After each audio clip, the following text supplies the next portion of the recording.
تو آئیے اب ہم چلتے ہیں اپنے آج کے جو ہمارا اصل درس ہے اس کی طرف جاتے ہیں۔ تو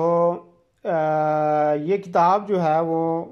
الاربعین النوویہ ہے، اور اس کے لکھنے والے جو ہیں وہ ابو زکریا یحییٰ ابن شرف نووی رحمہ اللہ ہیں، اور امام نووی کے نام سے مشہور ہیں۔ اللہ رب العالمین نے ان کی کتابوں کو خاص شہرت اور خاص عزت اور خاص وقار جو ہے وہ اللہ نے ان کی کتابوں کو دیا ہے، اور ان کی کتابوں کو اللہ تعالیٰ نے وہ مقبولیت دی ہے کہ جو اور کتابوں کو نہیں ہے۔ ان کی کتاب ریاض الصالحین ہو، چاہے یہ کتاب ہو، تو بہت مقبولیت ہے ان کی کتابوں کو۔ سارے لوگ ان کی کتابوں کو بڑے شوق اور بڑی محبت سے یعنی ان کی کتابوں کو لوگ پڑھتے ہیں، اور شاید اس کی وجہ ان کا جو اخلاص ہے وہی جو ہے وہ سب سے بڑا مؤثر ہے کہ جس کی وجہ سے لوگ ان کی کتابوں کو زیادہ پڑھتے ہیں۔ تو ہمارا کیونکہ یہ سلسلہ بڑا مختصر سلسلہ ہے، اور ہم نے صرف حدیث کا ترجمہ اور مختصر تشریح جو ہے وہ ہم نے کرنی ہے، کیونکہ مجھے آپ کے وقت کا بھی خیال رکھنا ہے۔ تو یہ 40 احادیث کا مجموعہ ہے، اور روزانہ کی بنیاد پر ہم یہ کوشش کریں گے کہ ایک حدیث جو ہے اس کا ترجمہ اور مختصر اس کے فوائد جو ہیں وہ آپ کے سامنے رکھے جائیں۔ تو سب سے پہلی جو آج کی حدیث ہے وہ ہے اصلاح نیت کی ضرورت اور اہمیت کے متعلق، اور اس کے راوی جو ہیں وہ حضرت امیر المومنین عمر بن الخطاب رضی اللہ عنہ ہیں۔ حدیث پڑھتے ہیں اور اس کا ترجمہ کرتے ہیں، اس کے بعد مختصر جو اس کی وضاحت ہوئی وہ میں آپ کے سامنے رکھوں گا۔ تو حدیث کے الفاظ اس طرح ہیں: عن امیر المؤمنین ابی حفص عمر بن الخطاب رضی اللہ عنہ، یعنی امیر المؤمنین ابو حفص عمر بن الخطاب رضی اللہ عنہ روایت کرتے ہیں۔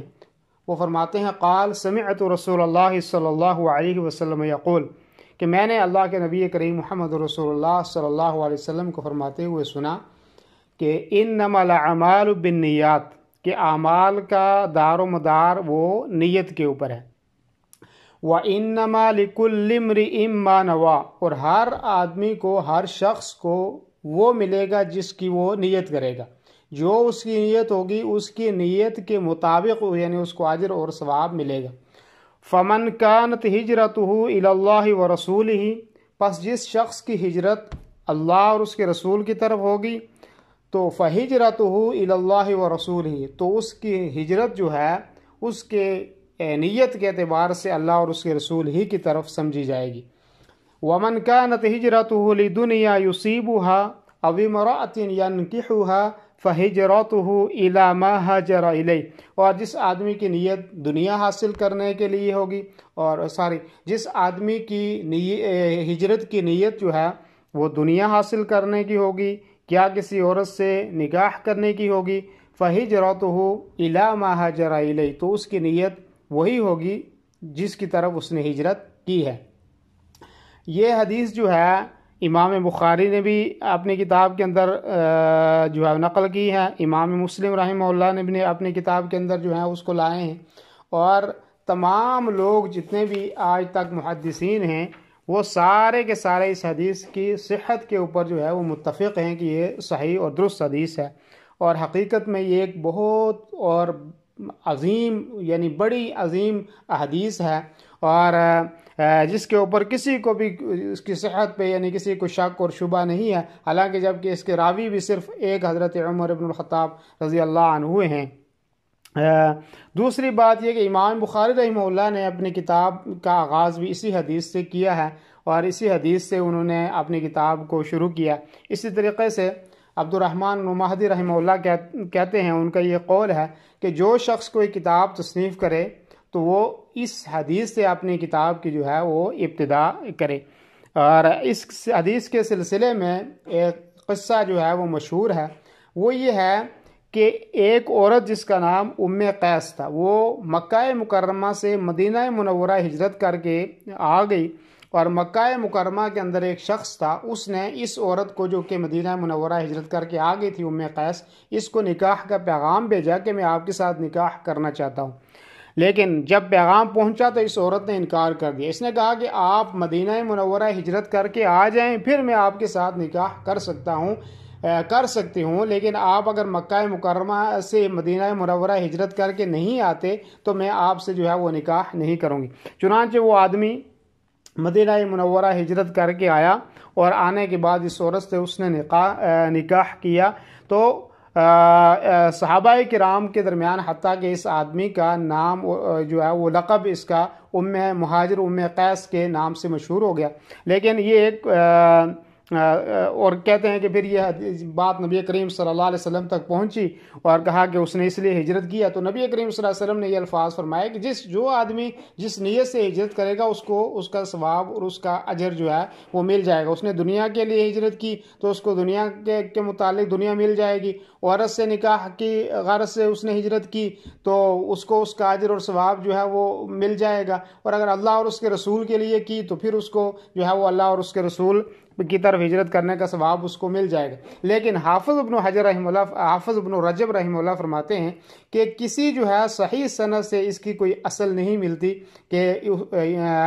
اس حدیث کا تعلق جو ہے وہ صحابی کے ساتھ ہے، یہ ایک بات۔ دوسری بات یہ ہے کہ نیت، آپ کو پتہ ہے کہ نیت کے بغیر کوئی بھی عمل مقبول نہیں ہے، نیت جو ہے وہ ضروری ہونی چاہیے، اور پھر نیت کے سلسلے میں یہ ضروری ہے کہ نیت جو ہے وہ اس کا محل جو ہے وہ دل ہے نہ کہ زبان ہے، یعنی دل سے نیت ہوتی ہے، زبان سے نیت نہیں ہوتی۔ جیسے ہمارے ہاں ہندوستان، پاکستان، بنگلہ دیش میں آپ دیکھتے ہیں کہ ہر چیز کے لیے، خصوصاً نماز کے لیے نیت جو ہے وہ زبان سے کرتے ہیں، جبکہ یہ ثابت نہیں ہے، اور حتیٰ کہ امام جو ہے ابن تیمیہ رحمہ اللہ فرماتے ہیں کہ زبان سے نیت کرنا یہ بدعت ہے، حدیث سے یہ یعنی ثابت نہیں ہے، تو جب حدیث سے ثابت نہیں ہوئی تو بدعت ہوئی۔ تو نیت جو ہے وہ دل کے ارادے کا نام ہے، تو دل سے نیت ہمیشہ کرنی چاہیے، اور نیت دل سے ہی ہوتی ہے۔ شریعت میں اگر نیت آپ کی درست ہے تو سمجھو آپ کا ہر کام عبادت بن جاتا ہے۔ اگر آپ نے مثال کے طور پہ کھانا آپ نے اپنی ضرورت کے لیے ہے، پینا آپ نے اپنی ضرورت کے لیے ہے، سونا آپ نے جو ہے اپنی ضرورت کے لیے ہے، آپ نے اہل و عیال پر خرچ کرنا یہ آپ نے اپنی ضرورت کے لیے، حتیٰ کہ آپ اپنی بیوی سے مل رہے ہیں تو یہ آپ اپنی ضرورت کے لیے اس سے مل رہے ہیں۔ لیکن اگر آپ کی نیت اس سے یہ ہے کہ یہ اللہ کا حکم ہے مجھے، اور اللہ رب العالمین نے مجھے جو ہے ان چیزوں پر معمور کیا ہے، اور اس کے ذریعے سے میں اللہ کو سوؤں گا اس لیے کہ میں اللہ کی عبادت کر سکوں اچھے طریقے سے، کھانا اور پینا جو ہے وہ ثواب کی نیت سے، حتیٰ کہ بیوی اور اہل و عیال پر ثواب کی نیت سے خرچ کرتا ہے، تو گویا کہ وہ اس کو صدقے کا جو ہے وہ ثواب ملتا ہے۔ یعنی ہر اچھا کام جس میں اس کی نیت اچھی ہوگی تو سمجھو اس میں اس کو اللہ کی اطاعت کا جو ہے وہ ثواب ملے گا۔ تو اس لیے نیت ہمیشہ انسان کو اپنے تمام معاملات کے اندر درست رکھنی چاہیے۔ دوسری بات، یہاں پہ ہجرت کی بات ہوئی تو ہجرت یہ ہے کہ ہجرت مکہ مکرمہ سے مدینہ منورہ ہجرت کرنے کا ثواب اور اجر تھا، اور سب سے پہلی وہ ہجرت کی عظیم ہجرت تھی وہ۔ لیکن جب مکہ مکرمہ فتح ہو گیا تو اب جو ہے وہ مکہ مکرمہ سے مدینہ منورہ ہجرت کا جو سلسلہ تھا وہ ختم ہو گیا، کیونکہ وہ بلد اسلام بن گیا۔ لیکن آج بھی اگر کہیں پہ بلد کفر ہے، جہاں پہ کفر موجود ہے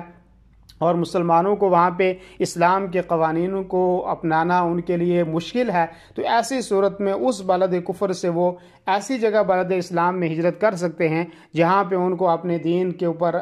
عمل کرنا